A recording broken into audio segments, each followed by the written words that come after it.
kung worth it ba siyang bilhin ngayong taon na to. Titingnan natin yung display, 108 megapixel. Yeah, I'ma do shit my way. So you can go kick rocks, I'ma stack bricks up, build what I want to make. Yo, I got a lot of shit to say, so I'ma do this every day. I'll be writing things until I'm fucking buried in my grave. 6 feet deep under, but my body won't decay, cause my messages are... Ano yung ginagawa mo? Gusto ko kasing matuto mag-edit ng video at mga photos at saka gusto kong manood ng mga tech-related videos. Kung yan yung gusto mo, pumunta ka sa YouTube channel ko na Alfred Tech.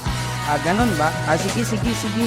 Pupunta ako sa YouTube channel mo na Alfred Tech at manonood ako dito ng mga videos na kung saan matututo ako kapag i-edit ng mga photos, videos at saka iba pang tech-related videos. So what's up guys? Welcome sa ating YouTube channel na Alfred Tech. At kung gusto nyo matuto kung paano nga ba mag-edit ng mga videos, photos at saka manood ng mga tech-related videos, pumunta lang kayo sa YouTube channel ko na Alfred Tech.